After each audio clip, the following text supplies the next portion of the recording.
ढंग से नहीं होता। तुम क्या करते हो पूरे दिन?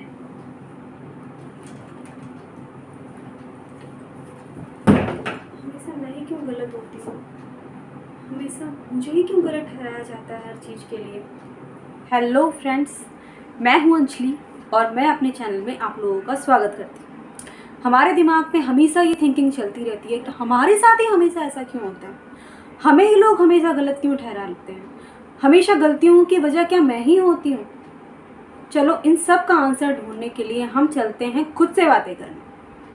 खुद से पूछिए, सबसे पहला काम ये करें, क्वेश्चन मार्क लगाइए। चाहे आपको कोई कुछ बोल कर गया हो, आपको मारा हो, चाहे गलत थिंकिंग, गलत वर्डिंग कुछ भी यूज़ किया हो आपके लिए, तो सबसे पहले उस बात पे क्वेश्चन मार्क लगाइए। अपने दिमाग पे क्वेश्चन मार्क लगाइए कि अगर आज ये मुझे कुछ बोल कर गया है तो क्यों? क्या मैंने उसे बोलने दिया? क्या मैंने उसे मारते वक्त उसका हाथ नहीं पकड़ा? क्यों क्यों मार कर गया है? जब आप अपने अंदर ये क्यों ढूंढेंगी ना, अगर आपने ये क्यों आज नहीं ढूंढा तो यही क्यों आज कल आपकी बेटी के हिस्से में आएगा और फिर परसों उसकी बेटी के हिस्से में आएगा। तो सबसे पहले अपने अंदर क्यों ढूंढने की कोशिश करिए कि आपने उसे बोलने दिया। मैं तो एक सीधा सा सिंपल सा जवाब ये चाहती हूँ कि अगर आप ऐसा करने नहीं देंगी ना, किसी भी आदमी में ये ताकत नहीं है कि आपको नीचा दिखा सके। आपको नीचा वो तभी दिखाता है जब उसको लगता है कि मैं इसे नीचे दिखा सकता हूँ, इसे नीचे दिखाने पे ये आवाज़ नहीं करेगी, तभी वो आपको ऊंचा दिखाता है। तो नीचा दिखाने से पहले आप खुद से ये पूछिए कि उसको मैंने ऐसा करने दिया इसलिए उसने ऐसा किया। एक नोटबुक में लिखिए कि क्यों वो मुझे क्यों मार कर गया, मेरी गलती कहाँ थी, वो मुझे क्यों गलत वर्डिंग बोल के गया, मेरी गलती कहाँ हो गई, मैंने कहाँ क्या गलत कर दिया। जब तक ये क्यों अपने अंदर आप नहीं ढूंढेंगी ना, क्योंकि अपने आप से बड़ा दोस्त कोई नहीं होता, तो ये आपको सोचना पड़ेगा कि क्यों वो मुझे गलत वर्डिंग बोलकर गया है। तो क्यों, एक छोटी सी बात पर अगर आपको वो गलत बोलकर गया है तो क्यों बोलकर गया है, पहली बार में ही ऑब्जेक्शन उठाओ। अगर पहली बार में ही ऑब्जेक्शन उठाओगे, आगे चलकर वो आपको दोबारा ऐसी बातें बोलने का या दोबारा आप पे हाथ उठाने की हिम्मत नहीं करेगा। हम क्या सोचते हैं कि पहली बार ही तो हुई है, कोई बात नहीं, चल जाने दे। कई बार रिश्ते ठीक करने के लिए ये ठीक भी है, लेकिन लगातार इस चीज़ को करना ये गलत है। कई बार रिश्ते संभालने के लिए हम सोचते हैं चलो छोड़ो ना, बात हो गई, कोई बात नहीं, छोड़ दो, ये ठीक है, बट लेकिन हमेशा ऐसा करना ये गलत है। क्योंकि हम इंसान हैं, इंसानों से ही गलतियां होती हैं, और वो सामने से आपको कुछ भी बोल के जा रहा है और आप आराम से सुन रहे हो, तो ये सबसे बड़ी गलती आपकी है। तो अपने अंदर पहले उस क्यों को ढूंढिए। खुद से कर सवाल तू जब तक जवाब ना मिल जाए। सही और गलत में फ़र्क करिए। सही और गलत में प्रश्न करना सीखिए। पता है किससे? खुद से। जब हम खुद सही हैं तो कहाँ तक सही हैं, अगर हम गलत हैं तो कहाँ तक गलत हैं, क्या इस हद तक गलत हैं कि वो मुझे मार सके या दो बातें बता सके।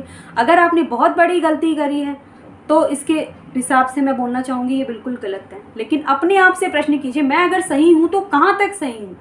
एक नोटबुक बनाइए, उसमें लिखिए कि भाई मैं सही हूँ तो कहाँ तक सही हूँ, और वो सही है तो कहाँ तक सही है, और अगर मैं गलत हूँ और वो सही है तो वो गलत कहाँ तक है। आप जब ये सारी जानकारियाँ एक नोटबुक में लिखेंगे ना, आपको पता चलेगा कि भाई उसकी गलती कहाँ तक है और आपकी गलती कहाँ तक है। मैं नहीं कहूँगी किसी के ऊपर अत्याचार करो, लेकिन अत्याचार सहो भी मत, ये भी गलत है। और सही और गलत का फैसला अपनी अंतरात्मा से ज़्यादा कोई नहीं कर सकता। अपने लिए हम खुद सही या गलत हैं ये खुद कर सकते हैं।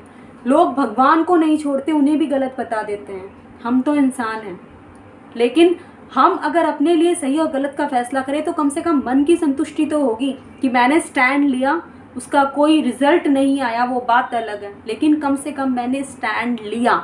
ये मेरी सबसे बड़ी अपॉर्चुनिटी है जो मैंने की है अपनी पूरी। मैंने रिस्पॉन्सिबिलिटी निभाई है खुद से कि मैंने अपने लिए एक स्टैंड तो लिया। अगर आपको पति आज कुछ बोल के चलाता है, शाम को आते सब कुछ नॉर्मल हो जाता है, देन ये गलत है।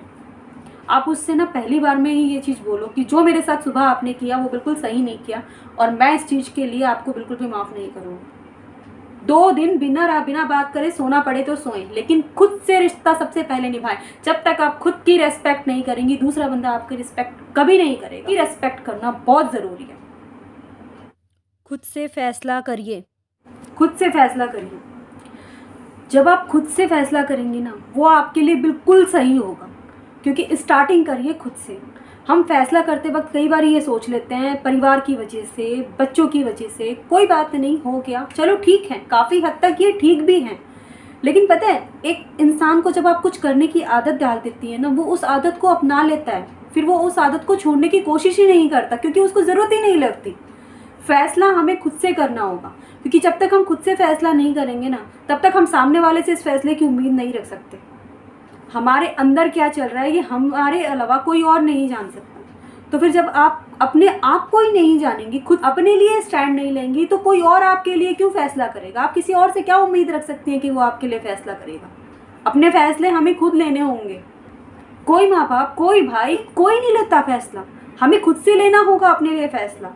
जब हम खुद लेंगे तो हम सेटिस्फाइड होंगे कि हमने अगर इसके लिए स्टैंड लिया और हमारे हक में नहीं हुआ, तो भी हम इससे संतुष्ट रहेंगे कि हमने स्टैंड तो लिया, फैसला नहीं हुआ वो बात अलग है।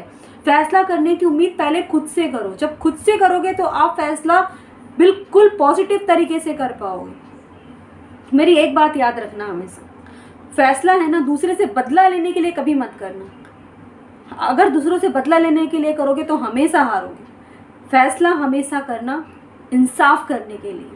द्रौपदी के साथ जब अन्याय हुआ था, श्री कृष्ण ने उससे सबसे पहली बात यही कही थी कि माफ़ कर दो, दुर्योधन को माफ़ कर दो, अपने पतियों को माफ़ कर दो, सबको माफ़ कर दो।